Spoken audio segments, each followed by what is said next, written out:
Lorsqu'il n'y a plus de place en enfer, les morts reviennent sur Terre. Zombies. Zombie, c'est l'histoire d'une invasion de zombies aux États-Unis. Et là, il y a un petit groupe qui va réussir à s'échapper. Ils prennent l'hélicoptère, ils partent. Et ils essayent d'arriver au Canada, mais avant d'aller au Canada, ils ont besoin de se reposer, ils ont besoin de chercher de l'essence, et donc ils arrivent à atterrir à côté d'un centre commercial, et là ils se rendent compte que dans ce centre commercial, ils ont tout ce qu'il faut, et puis ils se disent, finalement, on est bien ici, quoi. Ils ont la télé, ils ont la radio, ils peuvent entendre ce qui se passe, mais une bande de Hells Angels complètement déchaînée va débarquer dans le centre commercial, et là c'est l'affrontement.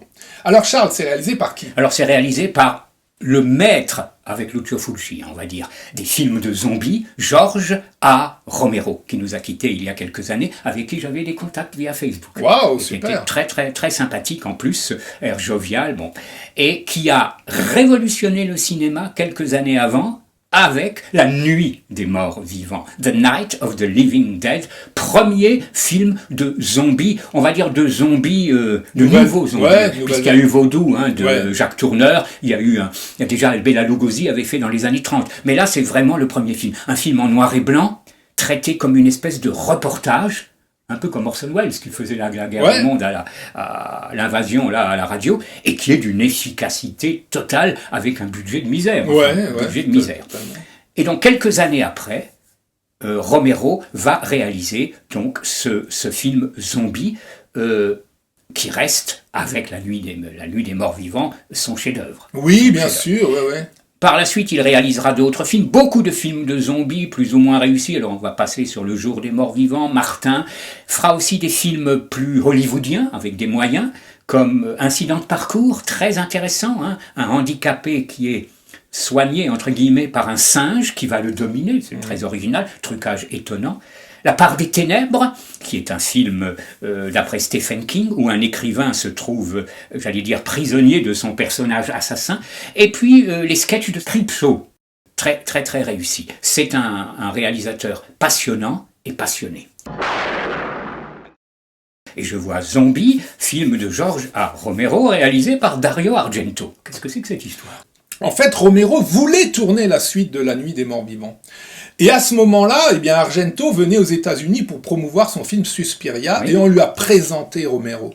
Et Romero lui a dit, je suis en train d'essayer de réfléchir à écrire un scénario sur la suite de La Nuit des Morts Vivants. Viens à Rome, moi je t'accueille chez moi, je te donne tout ce qu'il faut pour ton bien-être, et écris ce scénario, j'ai trop hâte de le voir. Et c'est ce que fait Romero. Il comme l'écrivain, Tony Franciosa, dans Ténèbres, qui vient aussi à Rome. Et donc là, avec toute la bienveillance d'Argento, Romero nous écrit ce petit bijou. Mais ça ne s'arrête pas là, puisque Argento ramène aussi des pépettes à travers Claudio Argento. Ils vont ramener comme ça des finances. Et donc, Argento est à l'origine du projet. Argento est là pour ramener des pépettes. Et on verra que Argento est là aussi pour mettre la musique et pour avoir un montage alternatif qui fait qu'on a deux versions du film. Absolument. Donc la version d'origine est beaucoup plus longue. Ouais. Elle est beaucoup plus longue. Elle a une musique différente.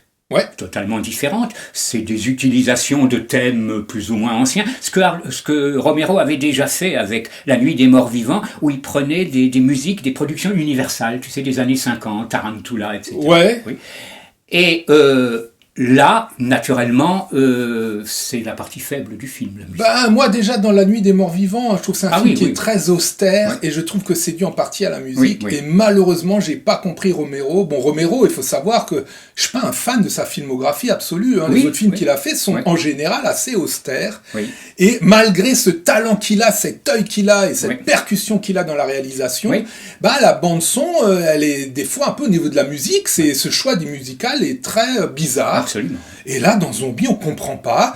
Il y a un espèce de fourre-tout comme ça, de musique un peu classique. Il y a de la country. Il y a du classique aussi, oui, effectivement. Il y a des chansons diverses.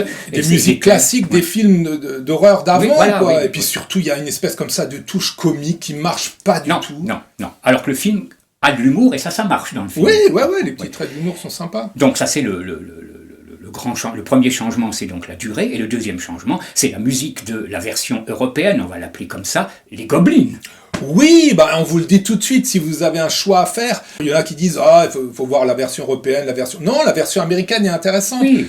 Pourquoi pas? Laissez plus se développer les relations. Mais la musique, là, c'est rédhibitoire. Faut vraiment voir la version européenne à cause de la musique. Tout à fait. Et beaucoup donc ont vu dans ce film une critique de la société. C'est bien ça ou c'est un simple film d'horreur avec effectivement, zombie? quand on regarde les critiques sur Internet ou dans les revues, à chaque fois, c'est le même discours. Oui, Romero nous a fait un film engagé. Oui, Romero nous fait une satire sur la société de consommation. Oui, voilà. Alors là, moi, je me porte en faux. Je suis pas du tout d'accord avec ça. Pour moi, c'est pas du tout que Romero a fait un film engagé.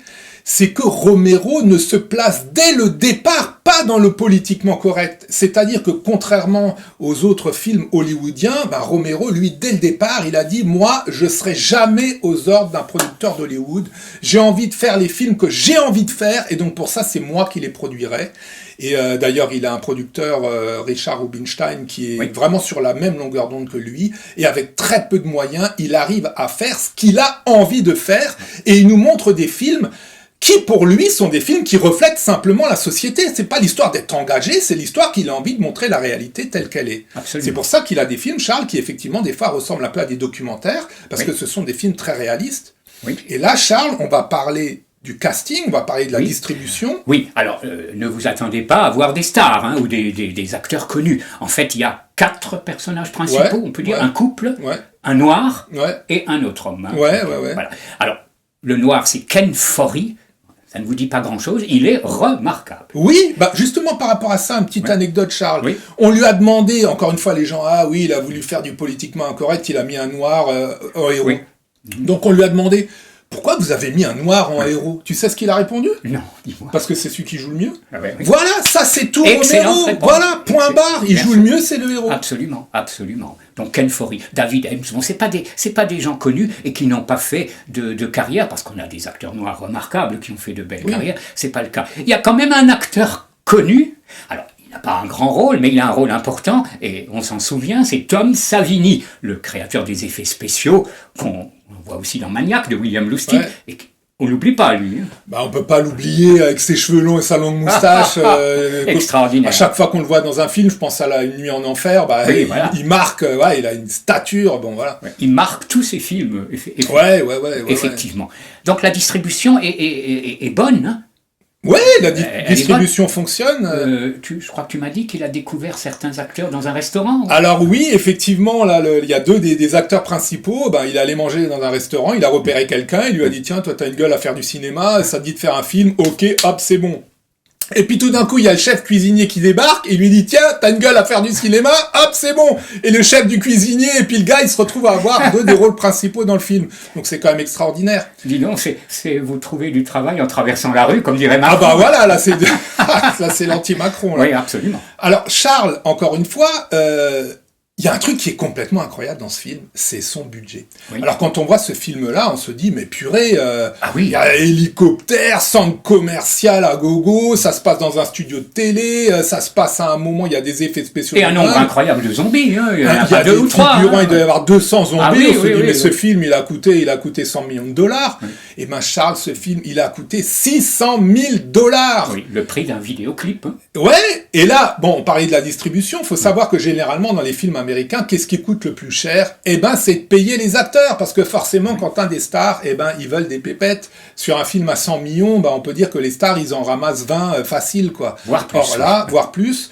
Or là, déjà là, au niveau du casting, il nous a pris des acteurs pas connus, du coup, il n'a pas été obligé de les payer une blinde, et du coup, il a laissé l'argent où il y en avait besoin. Savini, on en a parlé en tant qu'acteur, mais alors en tant que réalisateur des effets spéciaux, il est tellement ingénieux, ce gars, que il y a des anecdotes, vous trouverez sur Internet, il a raconté comment il fait les effets spéciaux, mais c'est du génie absolu, hein. Savini, pour moi, c'est pas seulement pour moi, hein, c'est le boss en matière d'effets spéciaux. Donc, c'est un film qui est très très très gore.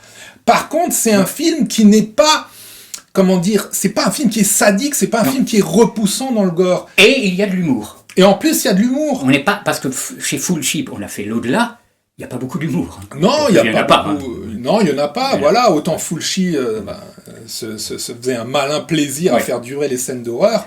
Autant, quand on voit une tête qui explose dans Zombie, ça dure un quart de seconde. Voilà, effectivement.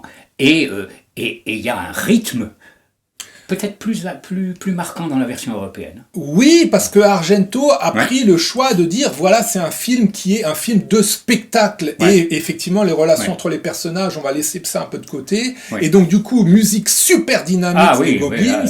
Et Argento, il a bien coupé ce qu'il faut pour vraiment garder l'action. Donc c'est pour ça que la version européenne est sûrement plus agréable à voir. Et peut-être moins lassante, puisqu'elle est plus courte. Lassante, je veux dire... oui. Tu vois ce que je veux dire, les têtes coupées, etc. Bien sûr. Alors là, petit point intéressant sur Argento et Romero. Alors Argento et Romero, dans la réalisation, c'est vraiment les antipodes. Ah, tout à fait. D'un côté, on a Argento, où généralement, les comédiens, ils sont vraiment assez fixes. Par contre, c'est la caméra qui se balade dans tous les sens, qui grimpe en l'air, qui monte dans les sous-sols, etc. Et chez Romero, c'est l'inverse.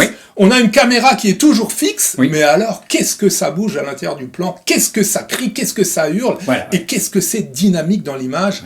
Et là, Charles, on va parler du point fondamental de ce film. Pourquoi ce film, c'est un film qui est tellement agréable à regarder? Et pourquoi c'est un film qui est tellement dynamique? Eh bien, Charles, parce que Romero, on sent vraiment la patte de deux choses, la BD et la pub.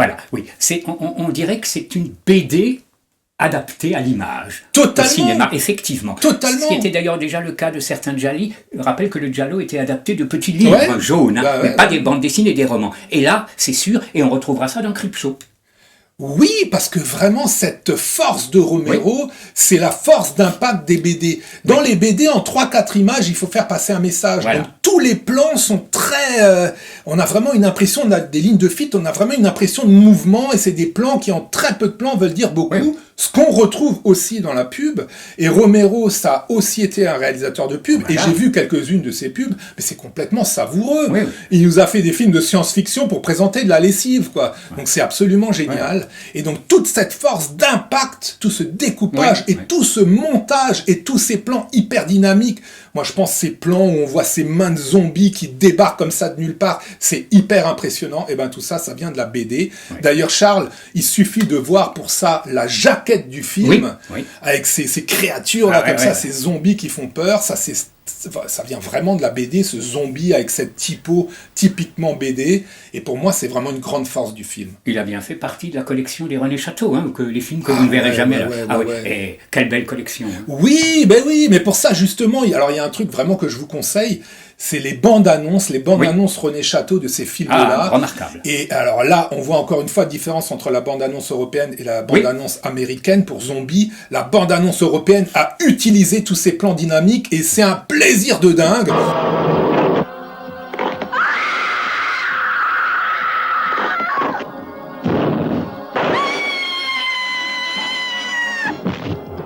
On voit cette bande-annonce, on voit tous ces plans hyper agressifs, hyper spectaculaires. Et puis d'un autre côté, on a la bande-annonce américaine. In 1968, George Romero brought us Night of the Living Dead. It became the classic horror film of its time. Alors effectivement, on a la voix américaine, et les Américains, ils ont ce chic pour nous sortir une voix vraiment qui est très impressionnante. Par contre, au niveau de l'image, c'est beaucoup moins réussi. Et c'est un film qui n'est pas bavard. Non, c'est un film qui est pas bavard. De BD, ça c'est parce qu'on aurait pu faire des tas de dialogues et de discussions. C'est pas le cas. On va à l'essentiel. Ouais, avec une première partie comme ça dans ce studio télé, on a une ambiance hystérique et puis tout d'un coup on passe dans une maison infestée de zombies où là c'est hyper dynamique. En plus, franchement, Charles, l'histoire, elle est vraiment jubilatoire. Elle est jubilatoire. Déjà mettre une police militaire comme ça en héros, c'est déjà génial parce qu'on sait déjà qu'on aura un impact au niveau de l'action qui sera très spectaculaire. Ils sont sans arrêt comme ça en position de commando, c'est génial. Et puis après se dire, voilà, on a un centre commercial, à l'intérieur de ce centre commercial, on fait ce qu'on veut, le centre commercial est à nous, et il développe cette idée à fond, et ça c'est vraiment jouissif. Absolument. Donc c'est vraiment un film à voir. Je peux même dire que vous ne serez pas dégoûté. Non, on n'est pas dégoûté parce que, comme dit, c'est du spectacle. Donc même le gore, mis à part, il y a quand même une séquence, Charles, qui est extrêmement impressionnante, d'ailleurs qui sera repris plus tard par Fulci, si je me rappelle bien. C'est une séquence où la police militaire découvre une espèce de cave où on a des zombies en train de se manger les uns les autres. Ah oui, ça c'est... Oh, purée, alors là, putain, ça donne des hauts le cœur. Des zombies anthropophages. Oui, effectivement. Donc, The Dawn of the Dead, l'aube des morts. Les morts n'ont jamais été aussi beaux. Ouais, bon, c'est un film qui a marqué l'histoire du cinéma, mais d'une manière incroyable. Il a inspiré, là-dedans, j'ai vu... Enfin, il a tellement inspiré par la suite les réalisateurs, Charles, qu'on peut vraiment dire que c'est un des plus grands films de l'histoire du cinéma fantastique, et de loin. Et même les critiques intello, les cahiers du cinéma, les téléramas, ont été élogieux. Mais oui, parce qu'ils y ont vu un espèce d'engagement politique qui, c'est bon. Moi, personnellement, j'adhère pas du tout à cette théorie, mais bon. En tout cas, un très très grand film qui restera une date dans l'histoire du cinéma. Zombie. The Dawn of the Dead. À bientôt. À bientôt.